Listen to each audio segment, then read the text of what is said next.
Les lois commis, Ndambo Bandimi, Ibeta, Ndambo Bandimi, vous êtes au courant. C'est énorme avancée. Si vous avez une bandimité, apparemment, vous êtes moins minoritaire. Vous avez une avancée, vous avez un combattant qui a un revolver, qui a menacé les lois commis pile petit à confier au milieu. Vision Plus TV, l'excellence et la rapidité. Messieurs, chers amis de la presse, bonjour. Bonjour. Merci d'être venus. Nous sommes ici parce que nous allons nous exercer à un petit jeu de questions et de réponses avec les grands Mopao pour faire une idée. Nous savons tous l'actualité aujourd'hui est dominée d'abord par le concert que les grands Mopao va livrer le samedi prochain, 10 août, dans la grande salle de Showbuzz. Et puis il y a la chanson Pipi qui est déjà dans nos bacs, la chanson qui a connu la participation de NASA et de K-Black. Il y a aussi la chanson La femme de quelqu'un, où les grands Mopao étaient invités par son frère, son jeune frère Sibila. Il y a aussi pas mal d'actualités parce que comme nous savons tous, depuis son premier voyage en France, il ne s'est pas livré à un tel exercice face à la presse ici chez nous au Congo. Il a fait en Europe, mais ici il n'a jamais fait ça depuis son retour. Il n'y a pas de question tabou. Nous connaissons tous les génies des grands Mopao. Nous connaissons tous comment il répond aux questions. Nous n'allons pas vous interdire de poser telle question ou telle autre question, mais j'aimerais que nous restions dans les contextes de notre rencontre, notre point de presse, que nous restions dans l'actualité, que je rappelle, qui est dominée par les concerts du 10 août. Il y a aussi la chanson Pipi et l'album qui va sortir, qui va nous donner très prochainement, l'album des albums Légendes. On a déjà pris un petit retard qui est dû involontairement de notre volonté parce qu'ils ont parlé de notre qui n'est pas dit à notre volonté parce qu'il y a le responsable de la salle qui s'est excusé devant vous. Il y avait une autre activité ici avant notre rencontre ici. Donc je ne vais pas monopoliser la parole. Je ne sais pas si Mopao a un petit mot à vous dire avant le jeu de questions et réponses. Bonjour les amis. En fait, je ne suis pas en retard, c'est moi-même qui l'ai appelé pour qu'il me confirme que vous étiez déjà là. Donc j'attendais, j'étais dans mon studio en train de travailler. En fait, moi, il m'avait dit que vous étiez 4 ou 5. Je suis étonné qu'on ait une dizaine. C'est un plaisir pour moi. Donc, en fait, je vous ai fait venir pour vous demander de dire à vos auditeurs, à vos lecteurs, à vos téléspectateurs, aux internautes, que donc pour la première fois depuis que j'ai un petit souci de santé, je vais donc faire une scène à la demande générale. Partout où je passe, les gens ne cessent de me demander. Donc ça va être ce dimanche, ce samedi 10, donc le samedi prochain. Donc pour moi l'information essentielle c'est ça. Mais bon, si vous avez d'autres préoccupations, vous savez le respect que j'ai pour votre métier. Donc je me ferai le plaisir d'essayer d'apporter des éclaircissements aux zones d'ombre éventuelles. Pour le reste, je vois que vous êtes fringant, que vous portez bien. Moi je suis, comment dirais-je, à 83% de ma forme. Donc c'est déjà ça. Donc si jamais il y a quelqu'un qui... je salue la présence de Popol, de l'éminent Franck. Et tous les autres, je ne connais pas tous les noms, je m'excuse. Que soyez rassurés de mon respect pour chacun d'entre vous. Donc si jamais il y a une question ou une autre, moi je suis là. Merci. Et je remercie aussi Jumpe, le maître des lieux, qui a bien voulu nous accorder cet espace pour nous entretenir. Quant à nous, mardi et mercredi, on est en répétition dans la grande salle pour préparer le concert. Donc s'il y a ceux qui veulent éventuellement venir voir, ce n'est pas interdit. Mardi et mercredi, mardi ou jeudi, je verrai. Mais en tout cas, mardi, c'est sûr, l'après-midi. Merci beaucoup.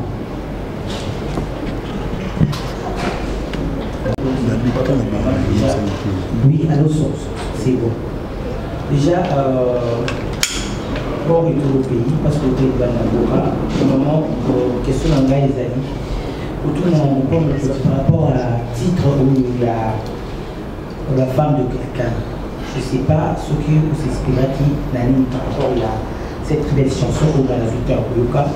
Et puis, featuring et Yuna Nazar, ça s'est passé très bien. Et puis, ok, il y a eu ce mini à couper décalé. Je ne sais pas ce qui va être là pour manquer, genre, il y a l'autre, parce que quand il y a beurre, il y a bu sur l'autre. Parce qu'il fait quelque chose, Azou, il s'est bu sur la peine, il y a musique qui est bien sûr, mais non, bon, qui n'a pas de featuring, on a dit ça qui vient.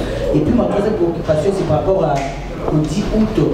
Le 10 août, pour la concert à 10 août, ceux qui ont un répertoire comme d'habitude, par rapport à ces très belles chansons. Et puis, dans mon pays, je suis maman. Je suis maman. Je veux juste savoir, c'est par rapport à l'autre. Parce que Yébi, ma soleil est à niveau photo par rapport il y a Bouzo et Salamai par rapport à maman. Moi, c'est un niveau là, des autres, ceux qui vont pour l'on payer ça pour l'on appeler la Tessala. Je na bango to soli boy magamba aussi du sikolo mais talaka de quoi ya Kofi combien d'années na pour ba 3-4 ans si le mieux à maman nanga maman très affectueusement je suis maman mais on a voulu lingater nazanga papa déjà maman nanga zali azo bundana na santé na jaza nango ba fingaye même si ba popo ba Franck ba maman omba na bilo to bo nyoro na binango et les gars non normal. Dans le but, proportionnellement, ce que Zaki que Kofi montre, en limité les moyens salariés, pas 10 jours, ils peuvent se calmer, non, quoi. Voilà, moi, tous les hommes sont belés, au exemple, tu vas à Belgique, tu vas à Bruxelles, tu vas à concert à bar de vacances, tu vas à Sali, je sais que tout ça qui est sort, au niveau de Bango, à un moment donné, à l'attaquer. Peut-être que le monde en haut, peut-être toucher Bino, que maman est mon équipe. Il y a des résultats, il y a des amis, t'es DXL, pardon, putain, ma petite amis. Mais au final, il y a XL, mon gars. Il y a XL, mon gars. Merci à tout le monde, maman. Moi, je veux revenir un peu sur votre séjour en Europe et revenir pour l'actualité d'ici. On a qui demande tendance à vivre aussi. Ah ouais? Ah ouais. Pour vous, c'est net, au moins, on a eu mon mais au moins, on a adapté ça. Voilà. Alors, je voulais dire. Vous en avez positif, vous en souffrez à Boga. Ah, il monte au tir ma responsabilité. Voilà. Je voulais revenir dans ce séjour en Europe pour dire que vous nous avez laissé un peu un goût d'inachevé par rapport à la situation que connaissent les artistes. Vous êtes un aîné actif, je souligne actif. Et être un aîné engendre des responsabilités. Donc tout le monde s'attendait à ce que pendant le séjour de Kofi Olomide, qu'il y ait quand même quelque chose de concret, pas seulement l'arrivée de l'embargo ou quoi, mais au moins quelque chose d'avancé concrètement par rapport à la situation des musiciens. Et vous êtes revenu, comme j'ai dit, avec quelque chose d'inachevé. Moi, je voudrais savoir, dès que vous êtes de retour ici, avez-vous entrepris des démarches avec les autres musiciens pour leur expliquer la situation que vous avez trouvée en Europe et essayer ensemble trouver peut-être des voies et moyens pour évidemment achever les démarches que vous avez commencées au niveau de l'Europe. Ça, c'était ma première question. Je réponds à la première. Très clair. Tous à moi calme, tous se concentrer. Non, peut-être aux au courant, il y a sauté, mais avancer mon aîné, Pende Salami, les boussos combattants, en dégonaption, bazaki bloc, musique est bête à sauter. Les lots commis, Ndamou Bandimi, et bêta, Ndamou Bandimi. Aux au courant, ils ont énorme avancé. Si vous avez bateau et dignité, apparemment, comme moins minoritaire. Ils ont avancé mon aîné. Namona combattant moko abimaki na revolver au menacer na batutu wa monaki lelo akomi pili petit à Kofi Olomide ye mokote na bandeko mususu na na lobai banda karake ba combattant o ngai na benga ba patriote baza na droit pe na raison ko ba belé oyo balobaki ngamo na télévision pa collègue na yo na tilo collé on dirait combattant na makampe na lobaki donc ça a raison belé mais format kaka que Evan Daga pas ba musicien wana nde lelo pena lelo raison nango zo ba na pena bien sous-sauté raison nango zo to disserter belé à ce sujet mais je ba na pena sous-sauté na lobaki pena répéter lelo j'espère bola nanga pena bien ngai Koffi Olomide tant na utaki na poto ma concret belé signami na papier ya minene alors boyi ba on kalaté mais en tant que aîné oyolo na kobeta musique était ceux qui va combattre mieux surtout balobi que oui toujours cette musique na biso Congo ngai personnellement donc par contrat et banini c'est bon mais na kobeta ngote ceux qui bango tout na limité ko ça le passage en force na limité ko za na mutu moko oyo on dirait qu'à pas semer zizani à séparer batuté na nazolinga par la pédagogie par l'échange par la discussion par l'isolo to comprendre que musique n'y est pour rien. Talakao et les Kanaki, il y a un dégonabiso Moïse Mbie. Apparemment, il y a qui conseille par exemple, inviter les Nigériens. Alors, conseiller les Obeta, non, Moïse Mbie, Obeta, Moïse qui conseille Périti. On ne peut pas honorer l'engagement vis-à-vis de les Nigériens. Dans mon vidéo, ma vidéo, en internet. Bato baki libanda non bato mo bazo ya public zo non bino bo solitaire Congo zo sala bo kotande nini so lubité o zo muta ya Togo o muta Nigeria bango baleka pasi nanga pede ya ki wana jour na mitunaki est-ce que au musique ya Congo beta il faut ba chanteur congolais ba koma na bango bangolais ba congolais Brazza ba togolais to longa ba congolais kisasa faut to longa ka yango to longa pe na promo est-ce que faut to sala bongo j'espère que ako obligé de surtout comme atina pour on a pour to lingi mboka na biso pour c'est très facile que bisanga na biso bloc ba musée to lobi que bon le problème aussi la biso to vivre na musala na biso bobo sa na biso biso to comme na biso dans le qui colonel mo ka sengi passeport na mais je ne souhaite pas que tout comme atina point ndenge wala na linga que tout ya comprendre que ndenge nini banzembo oyo wenge Fali Viva Victoria Bozi ayemba banzembo ka ayemba ngona na États-Unis na Angola na Burkina na Soudan na Afrique du Sud na wapisoka ayembi onga na Paris Congo baby je ne comprends pas parce que musique tout au bêta to ke wapi on dit aussi va visa so ya wapi bato bayaka ba congolais omonaka mwana mba africain muke bayaka mais bato bayaka ka biso bana mboka alors comment voulez-vous ko yemba nzemo na yo na Tchad ko yemba ngona même na Italie ko yemba na Italie na Russie na Chine donc les gens na Danemark mais ce qu'à Paris na Bruxelles ce qu'à yena Londres mboka na bino ce qu'à tromboka wana ni comme na ngole kana Congo deuxièmement lelo yo zaka na Londres lelo ba weekend e beta ka ba nzemba Koffi ba tutu ba yebi na ba karaoke ba bien nini ba terrasse ba nini ba café ba cabaret ba nzemba na biso ba interpréter mon artiste problème ya rati ka ba nzemba wana kaka e beta ka problème ya rati mais so comme ka ke Koffi mo ya ba nzemba na Fali moi manze monaï, où est moi manze monaï et comme il problème. Là c'est tout comprendre que il y a moi. Et puis ma camarade politique. Non, apparemment mandat au Tibet à sous la côté par côté mandat change. Non, non, moi le mot bon mandat qui est pas côté na bête. C'est ça finalement. Donc c'est ça. Donc on a le but que ceux qui te qualité parce que les Congolais sont capables il y a la intelligence, il y a la maïle, il y a la boigne, tous sont capables. Ils sont dans le désordre, tout qui n'a pas bon, au fin tu seras jamais. Non, tu n'es pas capable. Donc, moi je pense que tant ils sont musicatés, ils sont là que les négociations sont combattants, on a des patriotes, on comprend que la musique n'y est pour rien.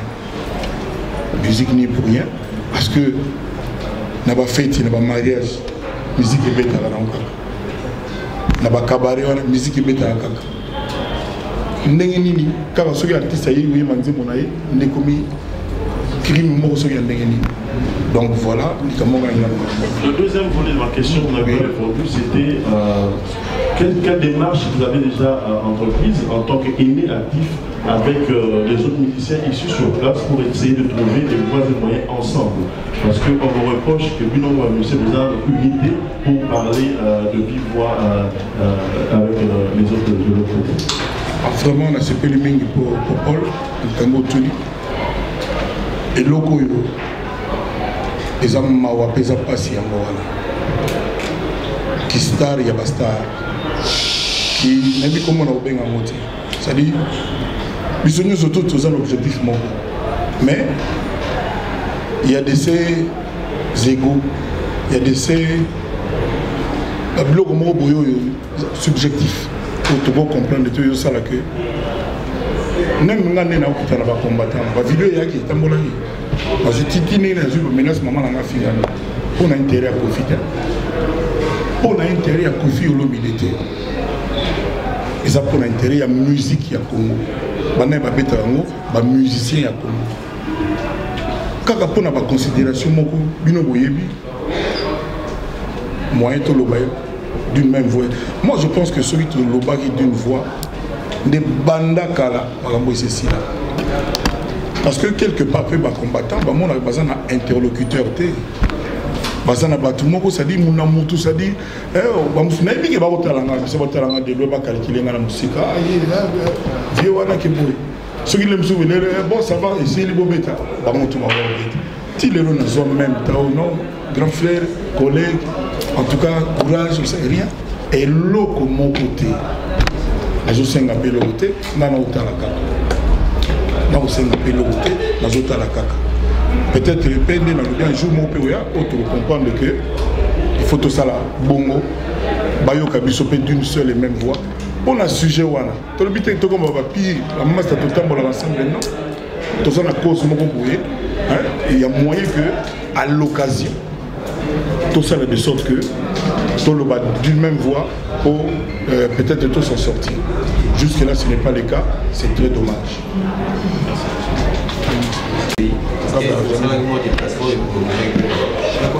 Le moment m'a cassé. Tout à l'heure, on a vu le président, je crois, à 83% et à santé. À un moment donné, quand tu as combien? Santé non nous avons. T'es meilleur quand tu as combien? Jusqu'à l'heure où la santé. Donc, les faits, on a 83%, on a mis sur ça au CP, la plus qu'on a au-delà à 50%. Et juste après, on a production. D'ailleurs, depuis la celui-là, on a proposé aucun délai comme la 87. Alors, plus au sol, Dieu merci. Et santé n'a eu des préoccupations à battre Belé. Je crois qu'on a promis là qu'il faut souhaiter un prompt rétablissement. Parce que pour la biso, les aïophobiques à Mbango, pour continuer au CP, ça va être mais à un moment donné, Batubele peut baser comme tout dans ma question, est-ce que Kofi a déjà à mesure au niveau concert? Parce que Kofi a déjà un concert. Mais beaucoup de gens je me rappelle la dernière fois qu'il a posé à la carte. Concert pour moi, tout le monde par rapport au concert. Et dans besoin de la santé.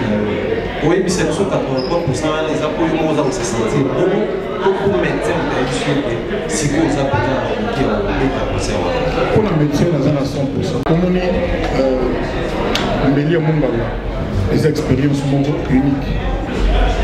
On a profité de saluer, de tenir surtout l'opéra. On a battu les lots, on a 4 donc je sais ce que c'est. C'est-à-dire, on trouve ça avec légèreté, avec désinvolture, avec moi bongo. Mais tout le monde a bien vu au souka. Tout est. Parce que si on commenter mon vélo, il y a des handicapés, parce qu'il y a donc, dans l'hôpital, ça conseille. Il ne faut pas quand il y a des gens dans l'hôpital, l'hôpital est salamaga pour naïe.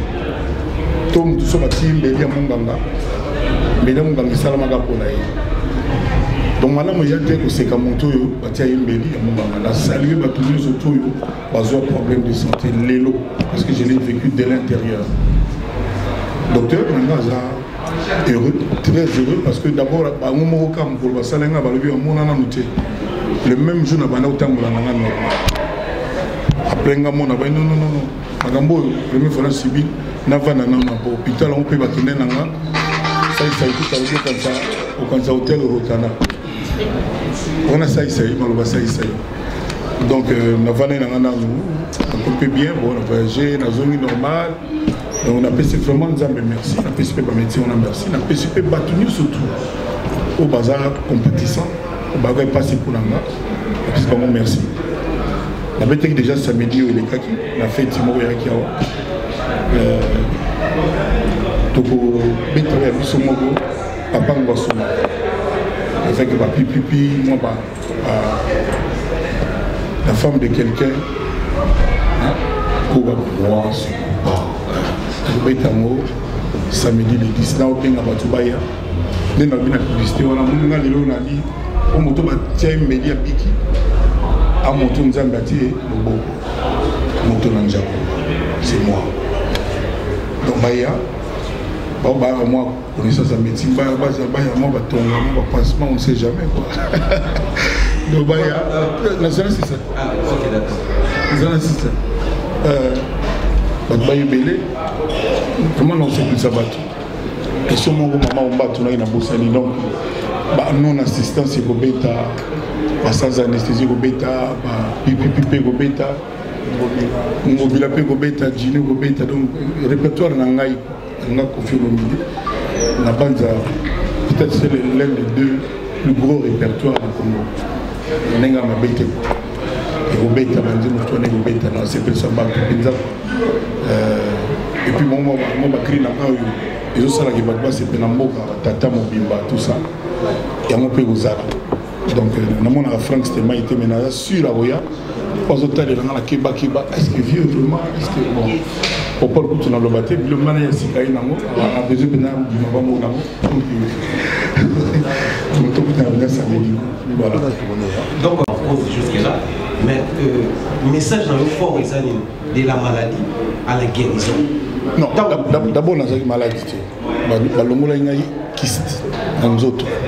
On a une maladie qui est net, qui est la malaria, on a la fièvre. Donc il fallait pas ça depuis. C'est moi-même qui ai choisi le jour. On a tout ça dans le lot. On a dit que si on a 4 mois. Mais on a dit que nage, son abiga bien.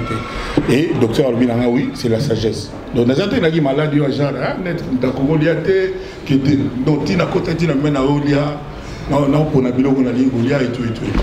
Donc, grâce à nous. Donc, question est encore? Faites les messages au You. Message est que moto bâti un mbeli, moto non bâti un mbeli te ko sekaïti. Pour te éviter, ouais, ceux qui ont là, les gens. Nous avons salué, nous surtout viva, et le qu'on a surtout ma maman, nous sommes à césarienne, et puis passionnant les gens, nous avons moi idée les lots. Parce que nous avons solo. Donc, on a salué Bango, surtout ma maman, parce que au dans la césarienne, en tout cas, Baza Pena va vaillante. Donc je les salue, vraiment je les remercie. Je remercie pas médecin. Parce que le médecin peut se bébé oui, bah rater les sous des raisons tout nièce naé. Ah, comme ça pas handicapé le gars. Je remercie Bango parce que Ngaï, bah ça vraiment avec amitié, avec considération, avec préoccupation. Je remercie Bango, médecin le docteur Ntalaja, a opéré en Belgique, a opéré en Maroc, en Afrique du Sud, en France. Tu peux la poser, il faut avoir rendez-vous à 2, 3, 4 mois. Donc, Azali, 2 fois, lauréat meilleur neurochirurgien d'Afrique. Docteur Ntalaja, 2 années, l'Afrique va voter meilleur neurochirurgien de l'Afrique. On a bon horaire, on a voté pour nous. Kofi Olomide, merci pour l'entretien avec la presse. C'est un honneur. La première question est celle de savoir, Kofi Olomide déjà par rapport à la management, on a dit à Kinshasa, on a dit à Yo, on a dit à tout soit qui était comme esclave, qualité sonore qui bien, la clip qui est bien. Mais je voulais savoir, tant vous répondre à Poto, vous retrouver les choses à style habituel et le connu, il faut faire retrouver les bannières comme ajout dans l'album Légende. Est-ce que vous avez featuring, vous avez qui sonorité ou à studio? Ça, c'est la première question. La deuxième, c'est de savoir par rapport à phénomène combattant, on a renché tu vas toquer dans Malé. Là, répondre déjà dans non. Merci beaucoup, Franck Stéma, il y a une question. Pardon? Très très bonne question. Au moins, on a un studio dans les adages. Au moins, il y a tout le monde a l'air de petit Mickey, tout le monde a parlé, ça va. Donc, voisin, la femme de quelqu'un, ok. Mais il y a un studio dans les Arabiens, après l'esclave, l'idole, on a tout bagné à Takans, et ça m'a parlé. La Kenya dans le studio pour featuring à Souka, il y a Kindoki. Moi, c'est moi qui Charlotte Diponda. C'est-à-dire, nous avons dit, c'est ni le cœur à moi, il m'a mais dans la c'est ni le cœur. Et puis, si on a dit que non, Congo, il y a signé le cœur. Mais moi, on a yebi. Azana babilo ko moko boya tia kana voix na ye na yebite. To yemi na imaru mamo ka ba style mikolo yo wa moi wa langolo mizim na moi kala. Ami ta tia kana moi mise à jour quoi. To yema ki on a eu vraiment rien à dire. La retrouver studio na sa album à l'eau. Le studio na tout ça la wake up. Studio na sala comment dit il y a artiste l'ultimatum. Voilà. Studio voilà comme dans Guillaume Tell. Donc nous on a le bac qui na comment il rassurer que dans la studio mo bien. Les na za pour notre studio. Notre opération ultimement boulot na ça va boulot privé belé tout ce boye pas. Ba basenga nga banzelo na bango babalali ba anniversaire ba boye et belé. Donc nous on a nani ya mwana oya ba naza parce que bango ba na poto naza bandakala azako exprimer souhait que tout bête na bana bi omona ya na ba Instagram ba nini azo ba ndimo na ngani msa sala mo ba boye tout ça bo ba wala ba bana na biso grand artiste mais moi on a besoin à Genèse à Jabwana na donc to kutanye l'équipe inda propre donc ça dit tout si boye bête au moins les artistes ils mangent pas vie au moins tu tout ça to ba ça bodo tinze bonenge si la ki abani utunanga bon clip journée ah ma petite va tourner mon clip non vraiment il est dans l'invité clip pour mon yango un mois au cas les 6 mai les 6 pour une mois 2 millions na biso hein mois 2 millions donc ça va se donc il on m'a demandé les 10 euros et le gros ça va éviter les 10 autres bekara na ina pour ça on va vitesse OK papa mon bébé ça na papa ngwasuma donc premier générique il y a les gens et le donc on a besoin de voir ça pour faire la place et on va CP là il va me quitter donc générique à bosso mon papa ngwasuma et le gros ça a yébalité na master na ngamo les 10 bima car à 18h on est donc générique na biso à bosso et bah les 10 go Angelo Santel va travailler déjà là tout na Sandra na ba Mafulu équipe amicale avec Christelle Mangaya. Si on a un plan donc voilà. Deuxième question, Zali. C'était une bonne chose, une bonne nouvelle. Comment on a confié nos idées à quelques combattants, bien sûr, nous aussi. Mais comment on a des combattants, c'est bien. Quels combattants? Combattants, Mimi Azolanda, Yozokima. C'est une bonne nouvelle tout à l'heure que, au moins, on va commis pour que le conseil, ils ont remis dans la porte bazar majoritaire. C'est une bonne chose, mais est-ce que faut le pour dévoiler plus même pas nous sommes bah raison ou soit Marambo va reprocher Bino pour qu'on célèbre ta sauter n'importe où parce que vous savez pas moi qui est combattant et là on nous continuer comme ça quand dans la bango et il la bango vous pouvez sous n'importe où et même question mais voulez mon sous les qui n'a eu fallu pourquoi à ce concert le mois de février 2020 habillé et Cécilie ça Albert si c'est déjà la publicité est-ce que nous sommes dans le combattant Azana combien de pourcents de chance pas mettre à concert 100%. Et Robert si na ba février on est Robert ba concert na février c'est belé on a droit de faire une date on Robert na salle moko ezali moi l'équipe Bercy pour l'instant était gagné à Bercy et Robert na salle moya ba tout so ba yebi déjà la photo ba yebi mais na lingai na lingité na banda dia koloba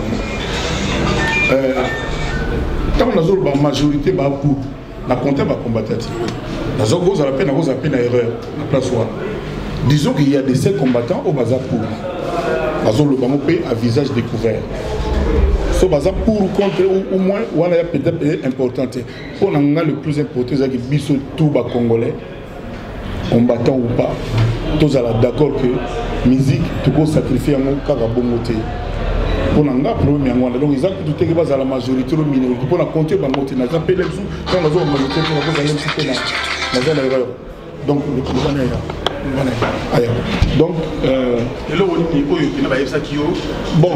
bon ngana yo kaka que o toza ba collabo to yembela gouvernement Kabila boyena boy ngana yo kaka nani mingi yango wana siko ba tutu balo ba mais gouvernement wana Kabila elongwa déjà les akali sous-souté donc cause wana eza sona ba effet mon côté na ndenga logique ce que zalaki vraiment que pour toi déjà to yembela Kabila on a bateau avec ta musique na kota ngolo bateau ba yembela bango te Kabila basé belé bakoko lo bateau na ba yembaki te bango ba beta ce qui cause ngo peut-être zaki wana so pour le biga boye on mona kaka mbilinga beliki continue kaka donc c'est des causes ngo de façon exhaustive et yebanaka te ezaka que moi peut-être kanda moko ko déborder non koloba jalousie te bon combattant ko jalousie mutabet la musique ba ra musala moté ba rapporter mutako jalousie Franck Popol ou bien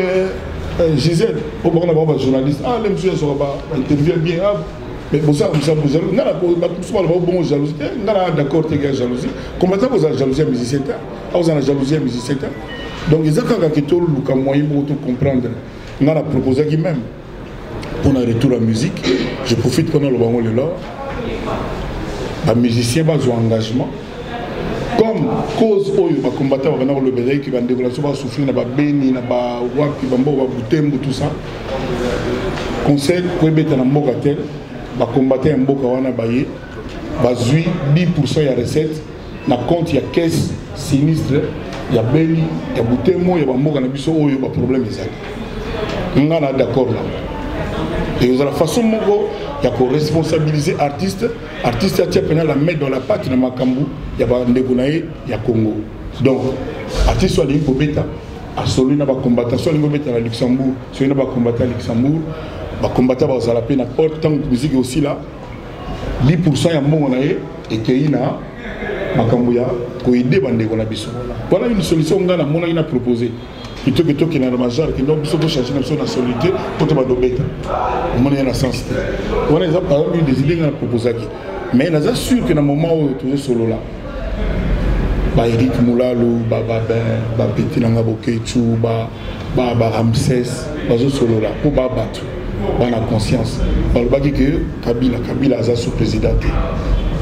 On a quand même que on ne peut pas combattre les artistes qui à l'époque on a eu un bon bongo on a eu des slogans mabé azai pena passer pour eux tout le monde dirait sur le lana bango bien à l'époque à Kabila donc biso ba oyo tout ça là donc azai combattant mais il est pèse mais ngas ko da combattre pour ngai na ya maman ngai donc total pena bien est-ce que pena musique ils ont c'est la qui est kufa pour la cause nini pour la raison nini moi je ne sais pas mais à cause d'un monopole il y a raison de me souper façon de voir les armes nous avons gagné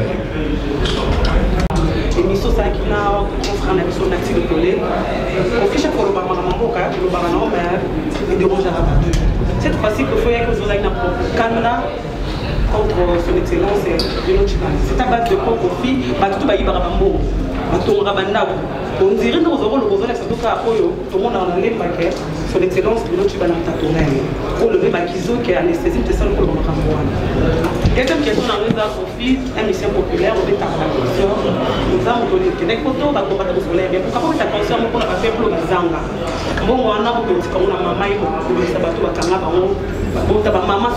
C'est une question. Attends, toi, si ça n'a pas de bosso. Quel bosso ça n'a pas? C'est une question par rapport au stade de la nature. Oui. Par rapport au bac de Roger qui va soit acquisé son excellence pour le Chiba. Oh, le lobe acquisition qui est anesthésie, toujours le bissau. Première question. C'est une question d'année. Par rapport, on a un problème même, c'est pour le Chiba. Comment est-ce que la nature? Le bien est calme, le bien est calme. C'est une question dans les années. Réponse est là, un problème. Deuxième question, une colocation concerne populaire. Bon, on a le je suis maman. Au sein de Sambo, on a maman, on va porter un saisonnier de Kanaba. Maman, 5 ans, combien? Oh.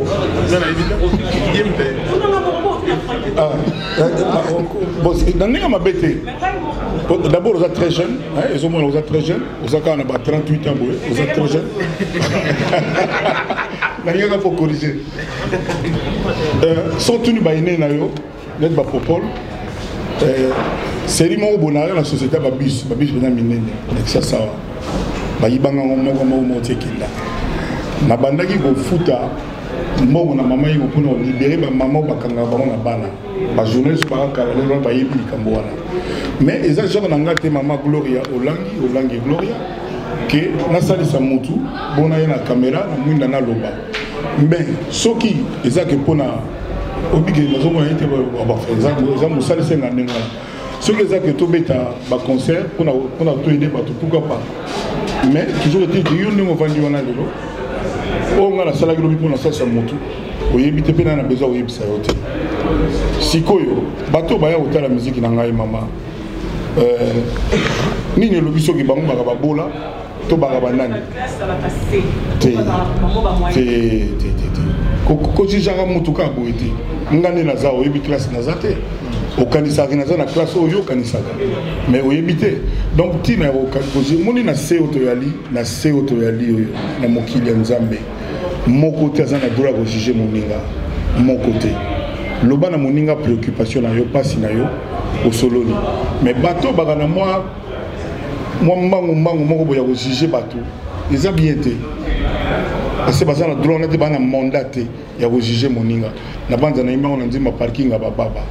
Donc ngana ne logo moto ko tina na kansaki o mutapasi te ngane mutsoka ndeni non nga passion na zanango oboyi bate yo pona za ndingo za na mama Olangi na ba finga mama na yo na internet te parce que passion ki ba finga mama na yo abota yo moko te abeta la musique te bana ne mususu bana ba ona misala mususu ba finga mama na yo na ne ba finga mama na TV parce que legi passe ozanga lipa na tongo bato ba ona nga na nsi ba pesa raison donc quand ça te passe ça là que il y a $40,000 na la zoga $100 te vieux zaka beaucoup mutu pour mutu moko tala la kanzala na mutu azoga $50 par mois na mutu azoga $100,000 par mois mutu moko te mutu azala banda ko 10 na mutu azala ndako moko ya babengo nini ya ndako ndele bikok mutu ala la dibanda zate bato bana ba voiture o bakina mbangu na bato bazoga ba wewe batamba na makolo to mona ata mutu moko ala la dibanda te sauf auto benga ba cheke balala na bongo na volonté na ba donc ngana na droit na juger ba tout bona bo deuxièmement nazawa pété pour na juger ba tout que ah oya zanga kamata oya zanga te ngana nyango ngai nani yango donc voilà mais soki ngai na sali et pas ya semblable nanga prochain nanga humain lokolanga permettre ngai na mona mo inutile ya oya lo bango devant la caméra la télévision. Merci. Pour la question, que Yosa Colombo, nous avons tout que ça, pepele, non. Pour éduquer la main, bino de Bozawana, bino de Bozawa. Le loyo, va s'en prendre na biso ba chanteur na ba combattant. Bino ba jouer ça Congo. Et là on est pour ça là-bas.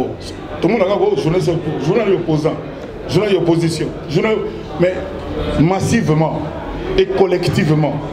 Il y a des choses où il y a beaucoup de gens qui ont Na Congo, ah, mais bon, le bangoté. Bon, ouais, bah, tout va y avoir. Ça dérange, moi, je peux les faire. Ah, oui, ça le dérange, le bas, bah, tout va y avoir.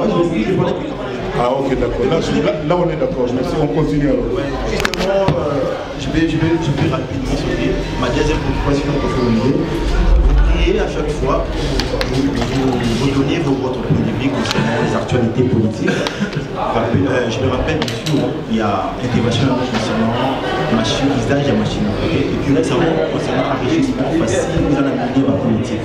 Les gens, pratiquement les politiciens ou analystes politiques, c'est posent la question. L'actualité politique est arrivée. Sélectivité, où il y a du Mario pour faire le biais, pour choisir quelle actualité vous aimez faire arriver. Ça pousse, ça crée un flou jusqu'à ce que ça va surtout tout au fur et à mesure aux uns desquels vous êtes politique. Si vous n'en avez pas, et l'on est pour ça, il y a retour dans le Bibo. L'actualité politique est arrivée.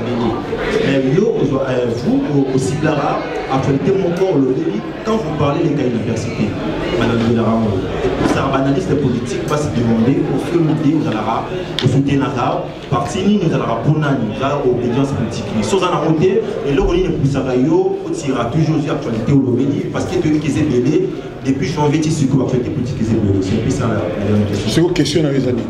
Justement, je dis, je précise, au fur et à mesure, à chaque fois, le tiers de la vie, l'opinion, l'actualité politique est arrivée. Oui. Sélectivité, non, pour les radios. Est-ce que parce qu'il y a aux obédiences politiques, moi, je suis là, ça va le c'est ça la question. Non, mais ça, je me suis fait peur. Et ça, qui est congolais, bon sens, donc, nous sommes dans la partie monnaie. Donc, même parti dans le peuple congolais. C'est tout. Donc, ça a un bon sens. C'est tout. Évitez ça, on a la réponse. En tout cas, dans la carte, nous sommes membres de la partie Mogoté. Voilà, c'est clair. Parce que d'abord, nous avons fauté. Nous avons la différence entre les partis où ils sont. Nous avons la précision de sauter. Si nous avons d'accord, nous avons contre-intérêt au peuple. Nous avons tout le monde qui va le peuple. Mais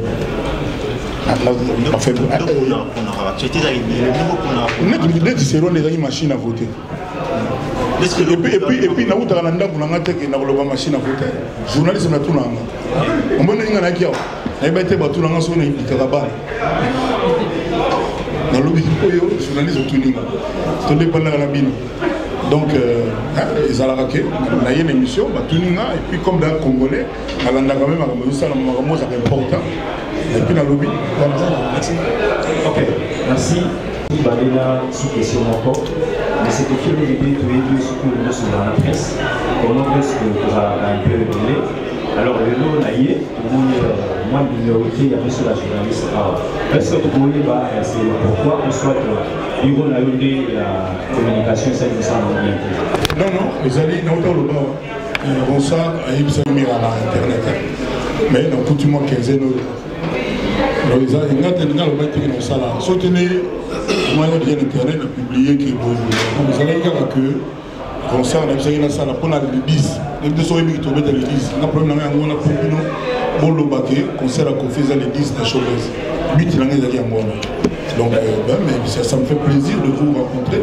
Moi, au Yobégi minorité, mais pour la presse, ce sont déjà 10 posés belé. Pour la conception. Merci. Deuxième question, les amis. Mon baou d'amelo. Batambongo, mon baou d'amelo. Si on veut Batambongo, on dit Batambongo. So, toi tu es notre ami, ne comprends pas ton mot. Toi tu es notre ami, juste à Bissot. C'est quoi comment on est là? Oh non, on a ligné si vous avez un mélange sous Nzembola, mais au tas si vous avez la femme de quelqu'un, c'est la fille du chef.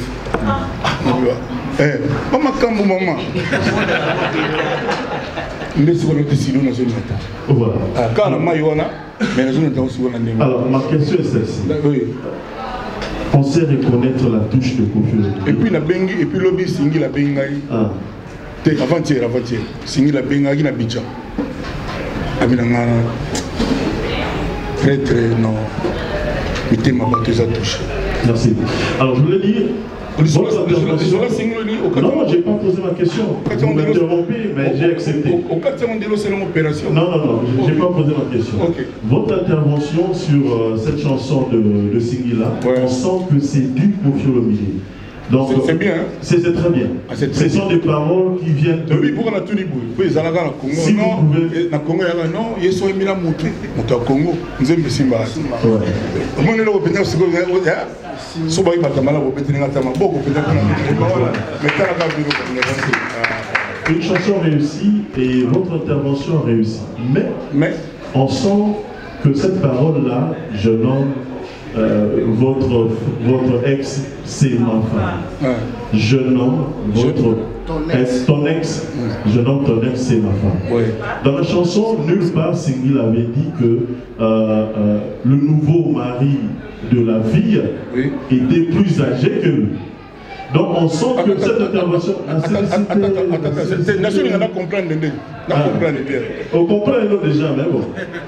Donc, il y a 4 oui, vous allez confier, vous allez passer. Ok, vas-y. C'est vous-même qui avez fait que l'ex soit plus âgé, enfin, le mari de l'ex soit plus âgé.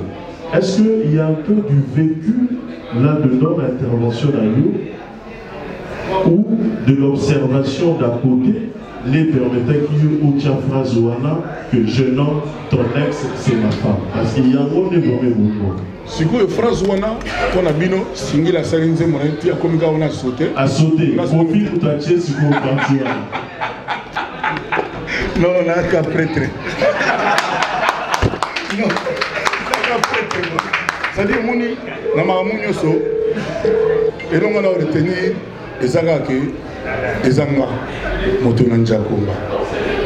C'est-à-dire, ça, on a dit Kambuté, on a loba, et les gagaboué. Mais mon abattement va sortir moi par raison, les super gars quoi, le kangana moi makambu, les super moi en actualité. Parce que bon, ça on a payé pour notre sungabaki. Ça on a payé pour notre sungabaki. Si vous frère zango, na lobby jeune homme, ton ex c'est ma femme. Nana bando yo kami na Congo wa. Mobali ozaka na mwasi né avant. Mobali ozaka na mwasi na ye avant. Tant que si na ya komi lem suna popol siko azora momini bakenda ba soirée banati alati robe barobe ya barouge wana ba futa wana au moins mobala kala ya bide petura ngala zoka so ndeni asalaka so ndeni wana mibali yo bakana ba momina biso avant lelo mutala momina ye aza fier na momina ye aligi ko zilate ba lobaki no momina yo keboy na kindaka na ebo na zaola na mabele keboy yema wabige momino wana afam pesi mwasi na ye valeur ezambe c'est quoi jeune homme, c'est-à-dire que mukolo mutazolo bela leki jeune homme ni ngolobani jeune homme ni ngolobani omoni elo mo bimaka mukula wa oyi mutu so autobal mutu bato babali samedi passé to benga ina jeune mari et ça pour la agita. Mais je n'ai pas façon respectueuse. Il y a bien un monde. Ça dit, nous surtout à l'ingara faire croire qu'il est plus jeune qu'il n'est. Surtout bien Moutou Moroté à l'ingara va vieillir. Moi, le temps la belle dit Moutou à Franck Stéma, il a dit 38 ans. Moi, la cause là.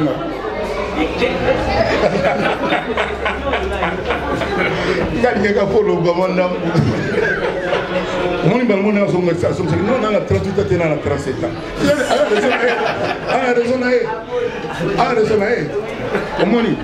Donc, ils ont ça. Deuxièmement, si vous avez un qui est la caméra, vous avez un sérieux. Frère, on va le ton ex, c'est ma femme. C'est ma femme. C'est le problème, ça. Nous avons compris le problème, c'est-à-dire ton ex, c'est ma femme. Yo moi si na yo parler azana excité ozoki na personne même yo batanti ba tonto na bino bazana ba excité abandaki na yo osambela ka teti lelo donc ngana otuna pesa kisi njola nenga sawa kisi njola sana ba mombe belé mais Bon, mon mine, qui se dit lequel? Qui se dit là, mon mine, Iwana? Ils ont bon quand même la personne. Moi, je n'ai pas ex, je n'ai pas honte.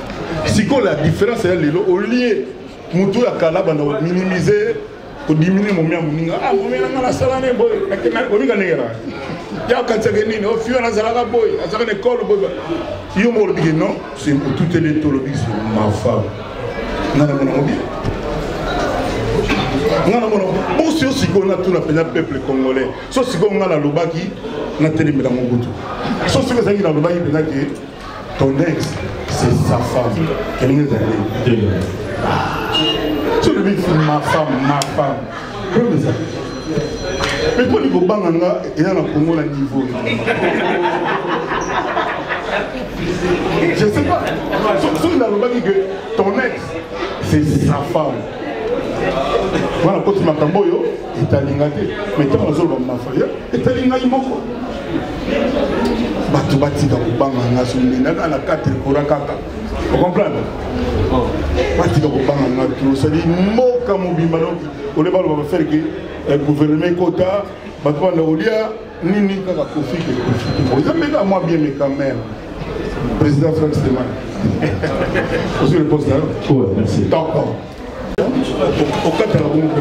Non, parce que c'est des au cas de la bombe pour l'année. Générique, un autre single, il y a album Légende, les Obima. Voilà.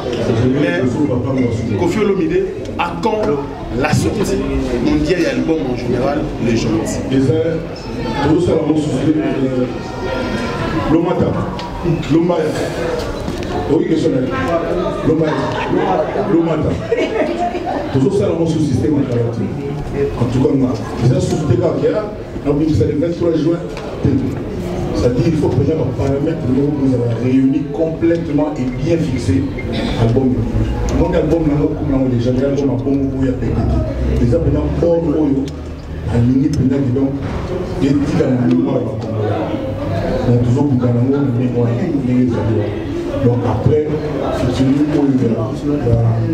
Charlotte, on a mettre tout dans le comme ça, on dit complètement. Donc ça va bien, très bien, on va passer de la voix. Pas surprise, mais encore une fois, les 10 autres concerts de la Chopin, les mêmes 10 voilà, premier générique, il y a l'album, comme on a mon papa Mouassouna, né aux Alarbies. Très bien. Alors, surprise qu'on a concert à les 10. Du nouveau Nini Koffi au ramener parce que ça fait très longtemps. Mais sur le méta son activité. Bon, on a le mot de surprise, on a mis du nouveau. Et là on y a secrétaire au Kouta. Surtout le bateau. Et là on se plaint. Koffi va du nouveau dédical. Ah, il y a calé vous allez. Il y a signé vous allez. Mais la base honorable civil qui a dans la pose sur ma casse. Aïe, on va nous aimer mon autre madame Charlotte. Ah d'accord. La base on parle là on dimanche on a pris les gens moi 2 3 invités pour vraiment surprise on a autant dans le festival. Donc on a déjà commencé à inviter par vacances tout le monde va y passer. Merci beaucoup. C'est moi, M. Franck Steman. Moi que je n'ai plus chanté, donc c'est une date importante pour moi. J'aimerais que vraiment tous les vacanciers viennent pour qu'on fasse la fête ensemble. Est-ce qu'on peut avoir les comptes rendus de votre tournée en Europe? Comment ça s'est passé? Bien, nos comptes rendus, je ne suis pas journaliste. Vous devez suivre, moi j'ai fait ce que j'ai fait. Et puis voilà quoi, donc il y a mon album qui va arriver. Dimanche, là le 10, il y aura aussi le titre Papa Mouassouna, le premier générique de l'album Légende qui sera sur les plateformes. Qu'est-ce que le mélomane de Koffi Olomide peut attendre à ces dates de ces 10 ici à la salle des spectacles? Les mélomanes savent à quoi s'attendre quand Koffi est en concert. Je ne suis pas là pour vendre du vent. Voilà, ils savent. Et un dernier mot, quand la sortie officielle de la Légende? Très très bientôt. Je ne suis pas le seul à décider. C'est bon. Rendez-vous le 10. Merci.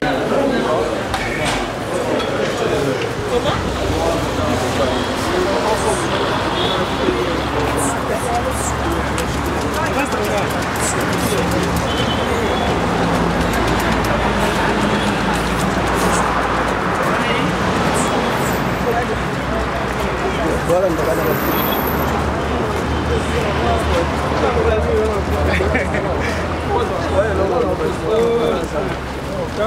Gracias.